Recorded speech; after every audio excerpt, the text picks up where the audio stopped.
Et on se retrouve tout de suite dans Enjeu patrimoine. Et aujourd'hui, la question qui nous anime, c'est peut-on déshériter ses enfants ? Évidemment, déshériter ses enfants n'est pas conventionnel, voire même complètement immoral ou illégal.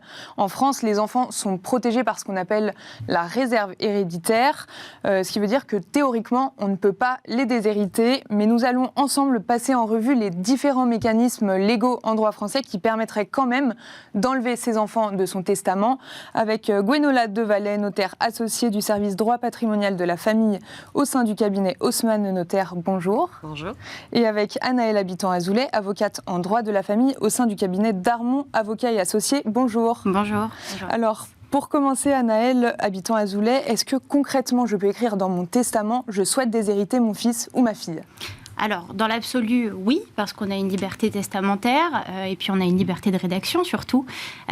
Et sous votre contrôle, maître, on a également énormément de testaments qui sont rédigés en la forme holographe. Donc, très souvent, sauf pour les plus précautionneux, sans qu'il y ait de conseil ou d'assistance préalable par un professionnel du droit. Donc, quelqu'un de tout à fait profane peut parfaitement insérer une telle clause. La question va surtout se poser de savoir quel est l'effet qui va découler d'une telle clause au moment de l'ouverture de la succession.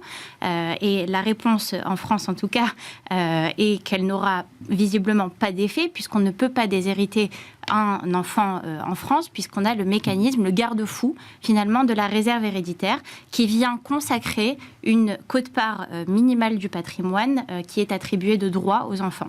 Donc on va redéfinir tout à l'heure la réserve héréditaire, la quotité disponible, etc.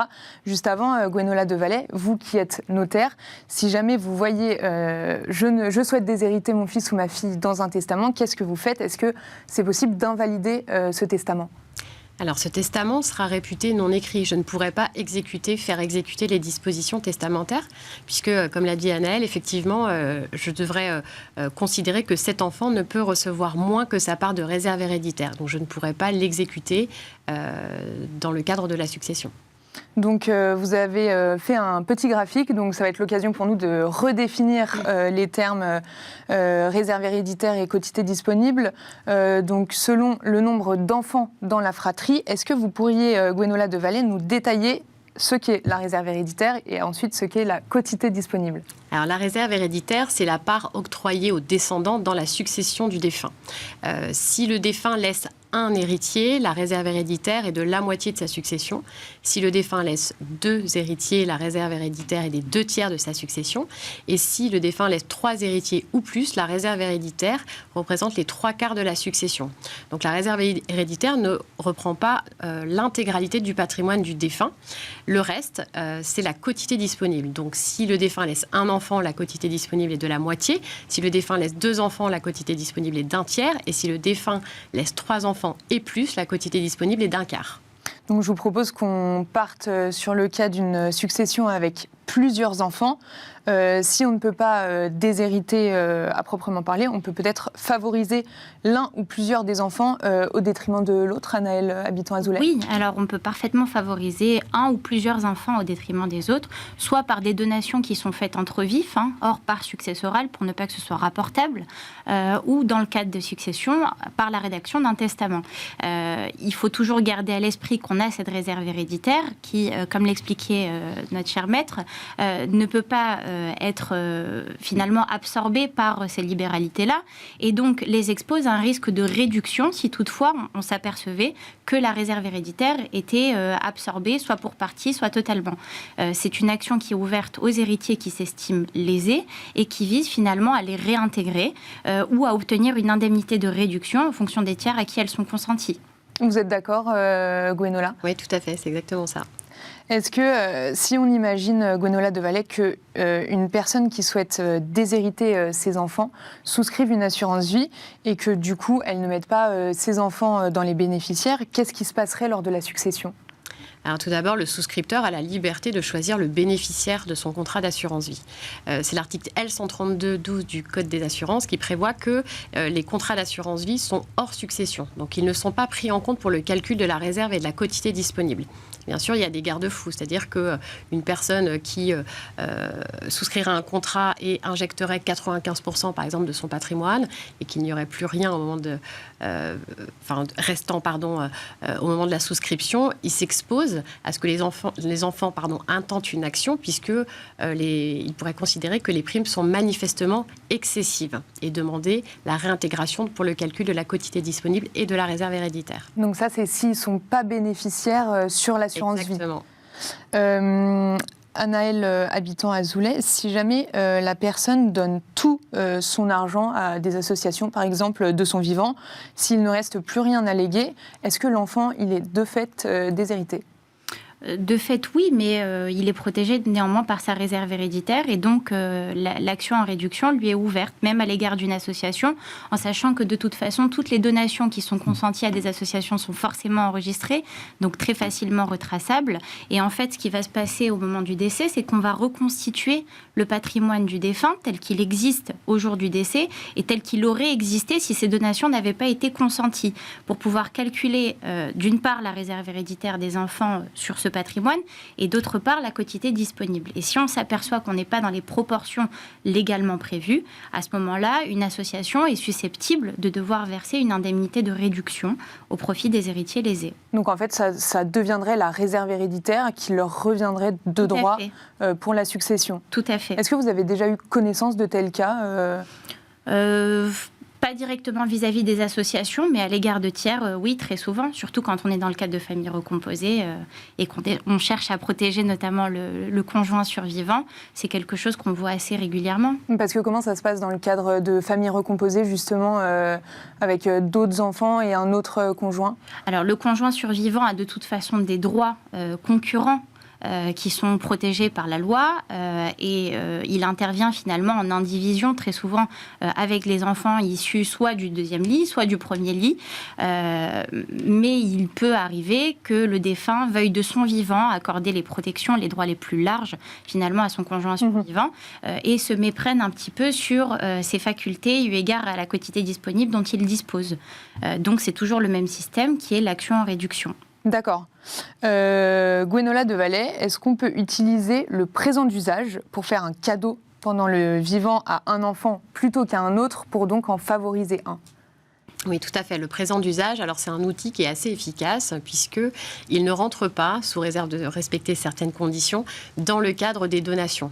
Donc c'est un cadeau qui est réalisé généralement à l'occasion d'un événement particulier, familial ou social, fiançailles, anniversaire, l'obtention d'un diplôme par exemple, et puis on fait un cadeau à une date bien déterminée à un de ses enfants, et ça ne rentre pas dans le cadre des donations, donc ce n'est pas rapportable à la succession.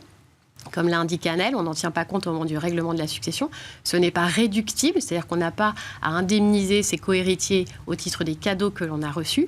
Et ça ne rentre pas en compte fiscalement dans le calcul de l'abattement dont dispose chaque enfant. Le plus connu, c'est celui de 100 000 € qui se reconstitue tous les 15 ans. Vous souhaitez réagir, Anaëlle ? Non, c'est exactement ça. D'accord. Est-ce qu'on peut... Alors, on a parlé donc du présent d'usage, mais il y a aussi, comme vous l'avez dit, les mécanismes de donation du vivant. Vous avez d'autres exemples de donation pour favoriser un des enfants, Gwenola de Valais ? On pourrait envisager qu'une personne souhaite léguer à l'un de ses enfants la quotité disponible. Comme ça, la réserve serait préservée, mais ce serait un moyen d'avantager un des enfants. Par exemple, vous avez 2 enfants, chaque enfant a le droit à 1/3 au titre de la réserve héréditaire et pourrait ensuite recevoir 1/3 au titre de la quotité disponible.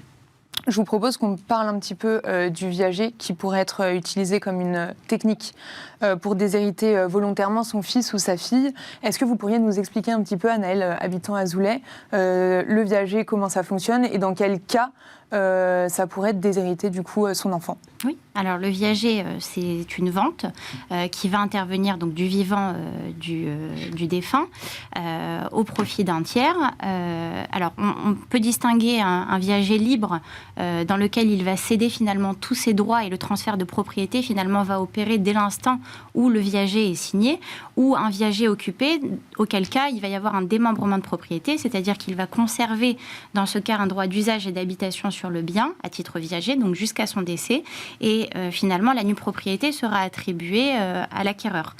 Et ce n'est finalement qu'au jour du décès que usufruit et pleine propriété finalement vont se réunir sur la tête de l'acquéreur, et donc le patrimoine du défunt ne sera pas constitué du bien qui a été cédé en viager. Donc finalement, c'est un moyen un petit peu caché de pouvoir contourner cette interdiction aujourd'hui légale qui est de déshériter un enfant, puisque le patrimoine va être vidé de sa substance en ce qui concerne le bien cédé à titre de viager. Ça veut dire qu'en fait, si on a un seul bien immobilier et qu'on le met en vente en viager, là, il n'y aura plus rien pour le reste des enfants, en fait, Gwenola de Vallée. Effectivement, la personne qui cède son bien en viager n'a aucune obligation de faire intervenir ses enfants à cette vente, de demander leur autorisation. Il y a quand même des critères qui sont très importants dans le viager. Tout d'abord, la personne qui cède doit avoir toutes ses capacités mentales et intellectuelles pour le faire. Donc, c'est-à-dire ne pas être, par exemple, sous tutelle ou sous curatelle, pardon. Et il y a un caractère très important qui est le caractère imprévisible, c'est-à-dire qu'on ne peut pas spéculer sur une opération en viager si on a connaissance, par exemple, que la personne est très malade ou que voilà, elle va décéder très rapidement. J'aimerais bien aussi qu'on parle, Anaëlle habitant Azoulay, d'un enfant qui serait jugé indigne. Comment un enfant est jugé indigne et dans ce cas-là, est-ce qu'on peut déshériter cet enfant, Anaëlle habitant Azoulay ? Oui, alors l'indignité successorale, c'est un procédé légal qui va effectivement conduire finalement un enfant à être déchu de tous ses droits en qualité d'héritier dans la succession d'un parent à l'égard de qui il aura commis des faits graves. Donc on a des cas d'indignité automatique qui sont listés à l'article 726 du Code civil notamment. Lorsqu'un enfant a été condamné en tant qu'auteur ou complice d'ailleurs à une peine criminelle, donc supérieure à 10 ans, pour avoir commis ou tenté de commettre un homicide à l'égard de son parent ou avoir commis des violences ayant entraîné la mort, peu importe son intention de la donner ou pas, il va être jugé comme indigne de façon automatique sans que les cohéritiers n'aient besoin de faire une quelconque formalité, à part en justifier forcément auprès du notaire, pour pouvoir lui retirer cette qualité. On a également des cas d'indignité facultative.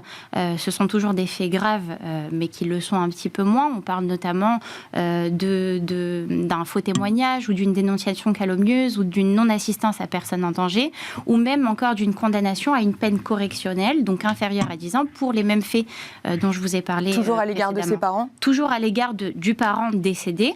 Et dans ce cas-là, c'est une indemnité facultative qui peut être invoquée par les cohéritiers devant le tribunal dans les 6 mois qui suivent le décès ou dans les 6 mois qui suivent la condamnation si celle-ci est postérieure.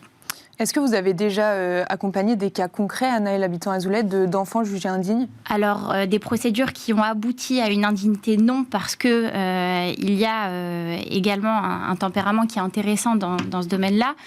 C'est que si le défunt, tout en ayant connaissance de ses agissements et d'une condamnation, souhaite quand même maintenir son enfant en qualité d'héritier, il a la possibilité de renoncer à se prévaloir de cette qualité, à l'indignité, pardon, et à le désigner expressément comme intégré à la succession. Même s'il est jugé indigne, le parent peut... Oui, sur les cas d'indignité facultative. D'accord. Il peut le prévoir par testament, et d'ailleurs je pense à une jurisprudence qui avait fait un petit peu de bruit à l'époque. Alors c'était le directeur de la concession Peugeot qui avait fait l'objet d'une tentative d'homicide par sa fille, qui a été condamnée à une peine correctionnelle puisqu'elle avait été condamnée à 7 ans.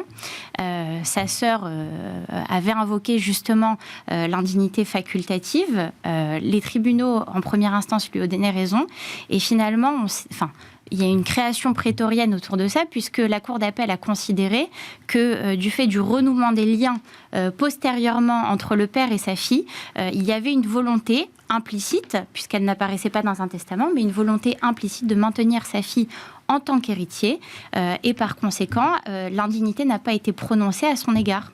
Et très très rapidement, pour finir, une question, Gwenola de Vallée, partir vivre à l'étranger peut-il permettre de déshériter ses enfants et dans quel pays c'est possible ?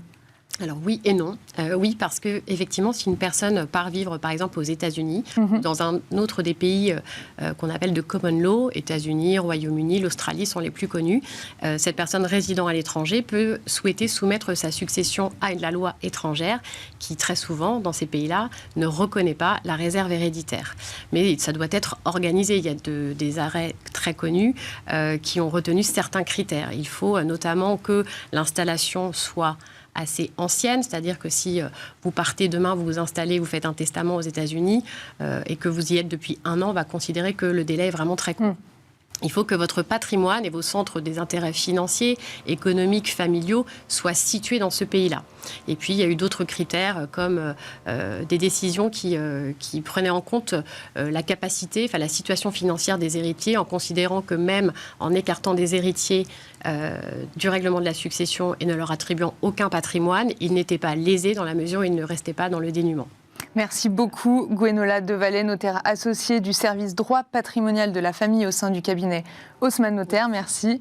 Et merci beaucoup, Anaëlle Habitant-Azoulay, avocate en droit de la famille au sein du cabinet Darmon, avocat et associé. Merci beaucoup. Merci. Et merci à vous de nous avoir suivis. Et on se retrouve très vite sur Bismart pour un nouveau numéro de Smart Patrimoine. À bientôt.